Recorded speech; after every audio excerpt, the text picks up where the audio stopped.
one of our super amazing clients who has worked with us in Corporate Women Unleashed. She's gone on to work with us in Corporate Women Rising as well.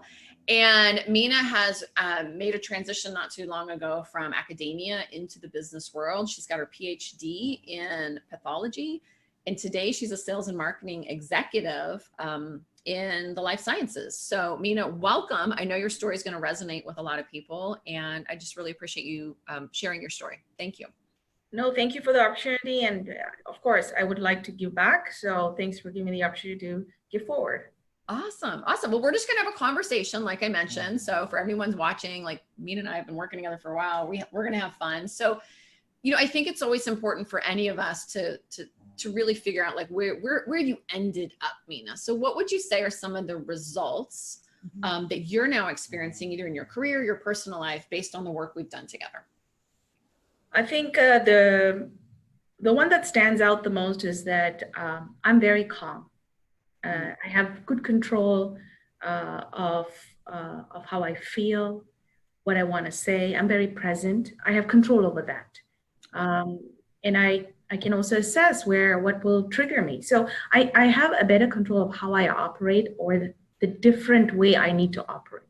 So that need, I have control over that. So that's so important for me as a mom of 2 kids. So that's a very different, it has its own surprises and challenges every morning. There's no certainty. Then you come to work and it is a dynamic world as well. So you face so much challenges and surprises and pitfalls with no control. So you need some place to start. You need a center where you have control, and that's yourself. Mm-hmm. And that is where my results from CW Rising, that's the result I got, is control over how the need for me to operate. You know, I think that's really insightful for you to mention, Mina, because as high achieving women, we are always trying to get to a place of calm. If I hurry up and do all these things, I'll get to this place called calm where I can like enjoy my life. And what you just said is, I create calm.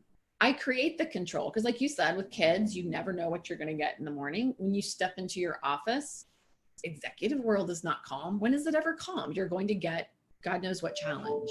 But you now know how to create that, is what I'm hearing. That's pretty cool. No, absolutely. Absolutely. Wow. All important ones for us. Well, I was going to ask you so what was going on for you beforehand? Like maybe describe, like before you found CWU, what was the opposite of that for you? Like what did life look like so another woman can go like, oh yeah, I can relate to that. I'm going to jump off with the key word that you used, that is high achievers. I wanted to do it all. And some people would say, well, you're just trying to be a superwoman. And no, if I am responsible for my family and I'm responsible for the choice I made to take an executive role, as high achiever, I know that I cannot be perfect, but I want everyone to validate that I can do this. Yeah. So I was looking for that external validation, whether at home or at work. And I forgot that I can validate myself. I forgot that. So I was completely burnt out. Yeah. So every opportunity I got, small, big, not prioritize, whatever list you want to do. At one point I thought, it doesn't matter what I was trying to achieve, what check boxes I was trying to take. All I felt was burnout, very emotional. And all I was telling in a meeting with my managers, the manager I report to, is I'm burnt out. I am burnt out, but I do not have a solution to put in, or choices to put it in front of me and say, I will do this, this, and this. And I'm still valuable to the company, and we're still priceless to the company. Mm-hmm. What I felt was everybody was saying, yes, we already know you're priceless. So what are you trying to prove? So I was left confused. So I'm burnt out, I'm left confused, and I have no control anymore of even myself. So that's where I was. So what led you, can I ask, what led you to want to fix it? Like, were you worried that you would have to step back? Were you worried that you were going to somehow, I don't know, drop the ball? Were things going on at home? Like, was there anything that got you to a point where you're like, I can't keep doing this? Yeah. So I'm someone who is very analytical. So I go and seek things. And there were no more resources. I tried certificate of leadership for women to get some tools in place. And that's great. It was knowledge, but there was no practice. There was no application. There was no bringing me back. So it was important for me to fix because I knew I was in a point in my life where I got to do this. I got to do this for myself. My own need to not only be a mom, but also a businesswoman, that was central for me. Mm-hmm. And I'm not someone, and I'm usually very resourceful, and I found that I'm going to a dead end. Mm-hmm. I need to find a solution. I'm not used to dead ends. I break the status quo. So why is it that I can't do this? So I knew there is nothing I had in my hand or in my network that can bring any solution that is useful for me, for my need to step up to the challenges in place. So that's my story behind why I needed to fix it. Yeah, and I remember, I went back before we got on the phone today to see you had written down, like when you first come into CW, we ask you like, why are you here? What are your goals? And kind of get you really clear on that. And you used the word meaningful, like 8 times in that form. You were like, I want to have a meaningful life. I want to have meaningful impact. I want to be meaningful in my relationship with my children. So I don't know, do you feel like you have that now? Definitely. Definitely I'm on that path. There is meaning. Like, I know I am a mom. Knowing is one thing, feeling and experiencing that. Yeah. I don't need someone to appreciate. I don't need my kids to appreciate it, but knowing that I, as a mom of theirs, as a wife of my husband, right, I am bringing meaning to them. Mm-hmm. I can let go and sit back and see, and then come back into it.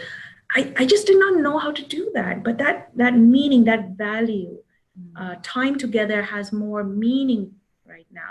We're here to play Monopoly because we can learn off of each other what our tactics are. It's as simple as that. It's as simple as that. But not having the time to even do that was the problem before. Yeah. Not knowing how my son thinks about, property and the value of property. And, I didn't know that. And I appreciated that. He was able to come and talk to us about it and say, we're just rushing. We have no time to be together. I said, yeah, we do have time together. We drive. And he said, no, I want to play some board games with you guys. That's time together. I was like, oh, okay. But we had time to be meaningful, to exchange ideas and not be rushed about it. I felt okay to tell him, you have an idea, I want to hear it.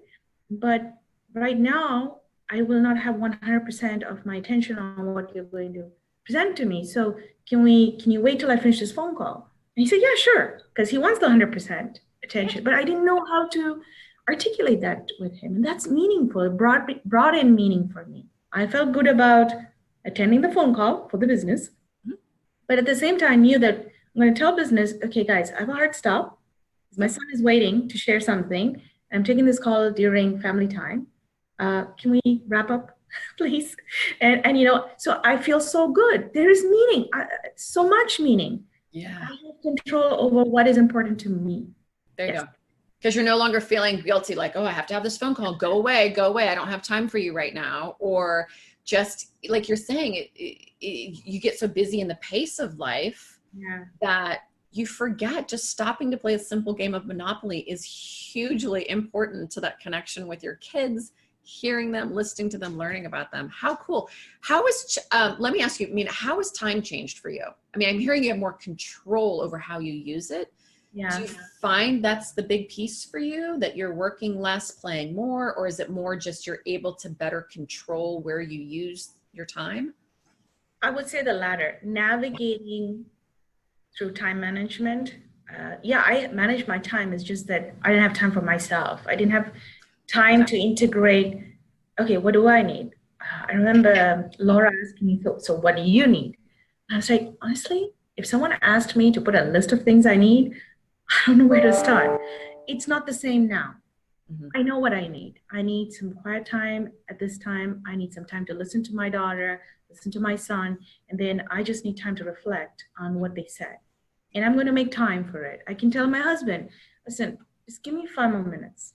I need to think through something here that the kids said. And he actually said, actually, you know what? You want to voice it out with me? And we make time for each other. Before it was like, oh, let's make time to watch a movie. No, he doesn't want that. Yeah. So, can we just make time? So managing time, most of us know how to manage time, but really meaningfulness in that time. Right. Yeah. That's what I struggled. And I think I have the path to continue to explore still. But for me, so much calm. I can come to work and I said, okay, you guys want this? So how is that different? How is that priority? How is it a priority over what we already have? Oh, this is priority. Okay. Let me get through that. Does it help you? Great. So the next ones are, I mean, that kind of discussion, that control, that curiosity in asking questions. Yeah, that's so meaningful for me.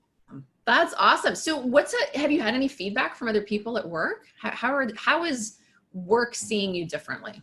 I would say from when I started CW, the decision to move into CW Rising was because of work, what they saw in how I came into meetings, and then towards the end of the meetings, or maybe a half an hour after that, I get an email, Mina, this was the most productive meeting we've had.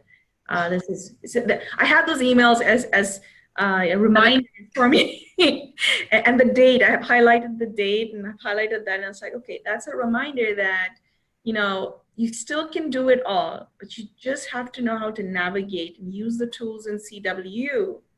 And then I say, well, how do I apply it? How do I keep myself on track? Then when I talked to you, Abby, and Laura, especially Laura was mentioning at that time, and I was like, I know I got to do this. If it means that I can apply, and if I can be held accountable to apply and come to this new way, or level up how I operate, then CW Rising is it. So it's work's feedback that allowed me to make that informed decision that I need to move into Rising. That's really cool. That's really cool. Well, and you are so amazing because you are investing in yourself. You're investing in your career. You're investing in your fulfillment, because when we live a meaningful life, that's what it's about, right? Like, so I love your word meaningful. Let me ask you, do you remember anything we told you to do? Like when you first came into CW, was there anything we told you to do that you thought was a little crazy, a little weird? Like, did you have any like, oh my God, what have I gotten myself into? Or were you like full 2 feet in from the beginning? I'm just curious. I honestly speaking, I was 2 feet in just because of where I was at, right? Like my mindset and no control, and I don't like not having some control. So I said, okay, I've tried everything else, so 2 feet in is my answer. But when I walked into CW and I looked at the needs map, it made sense. I mean, how do you use certain tools? Why the why behind things? I like it because that, for me, I come from a medical research background, science background, like to know how the brain thinks. So those kinds of why questions being answered help me ground why I'm here, right? But when you talk about mindsets, I remember for a minute I thought, are you saying that I'm hallucinating? Perception versus reality. What? Is that possible? Like, really? Is the lens, is this when I talk to some of my girlfriends, and I say, and I have girlfriends, by the way, which is something different. That's awesome. And I said, well, yeah, that's one way of seeing things, guys, but I want to offer you another lens. And they were like, what are you doing?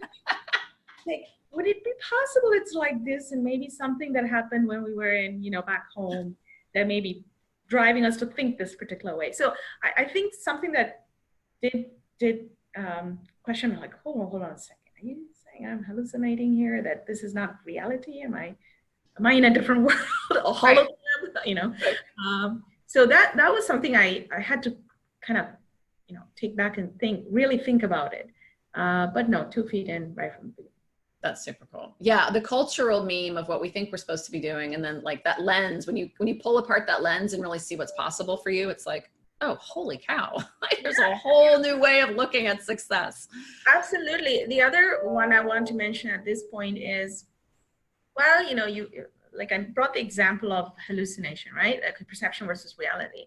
But then when you are part of a tribe of women who are high achievers, and part of a tribe of women who are also saying, well, yeah, maybe that was my perception, maybe that's not my perception, and they're pushing back, you think, okay, you're not by yourself. This is not just you. And there are many places where I think a lot of us can reflect on those kinds of, generalization. Mental health is one. When you're a pregnant woman is another. Well, I'm not the only one who has nausea in the morning. Everybody does. But until you meet and you're part of a tribe of women who are pregnant, or a tribe of women who are in their 40s, you don't realize what's normal and what's abnormal just because other people are saying abnormal. So I think here that one needs that level of tribe. Women love being our social bugs, social butterflies, and we feed off each other's energy, and maybe even bring normalcy to our family when we find what is normal and what's perhaps something to further interrogate or investigate. So that's awesome. That's how I feel. I think that's pretty rare too. I know I always struggled with that. I always felt like I was on the pedestal and I had to be strong for everyone else. And it was like, well, when can I just have a real conversation with someone without feeling like threatened or defensive, or that I have to watch what I say? And so I'm really glad that you found that here, because that's the intention. You get to be a high achiever in all your glory, but in all your warts too. And everyone accepts that and just, really helps support you and all of us to get to where we want to be. So that's cool. What else would you, I guess, leave behind for someone who might be watching this? Like, do you have any big takeaways or any other thoughts for someone who might be seeing this and, considering their own path and their own journey and what's ahead of them? Absolutely. It's never too late. It's never too late to do it now. I'm in my mid 40s. I wish I knew of this sooner. Everyone's on the internet. Everyone can find things. But this resource at CWU is unique. It's about women who are high achievers, who love tribal knowledge, who like to exchange, no judgment, safe zone, right? I even tell colleagues at work who are younger than me, maybe 10, 15 years younger than me, and they're in their millennials. So listen, guys, everyone goes through tough times, and we need resources. We need to be resourceful.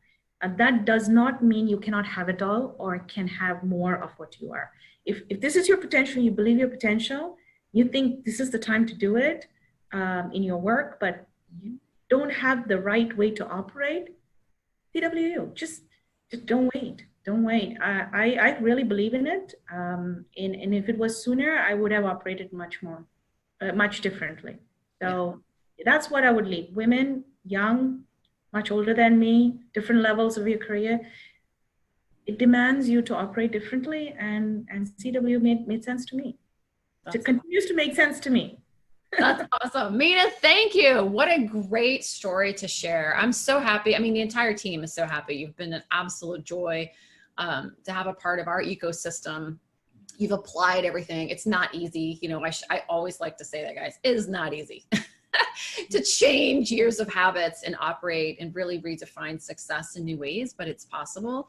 And Mina, I think you're one of many who are showing just what is possible. So thank you for paying it forward just by, being here to share your story. But I also know that's happening in your ecosystem as well, at home, at the office.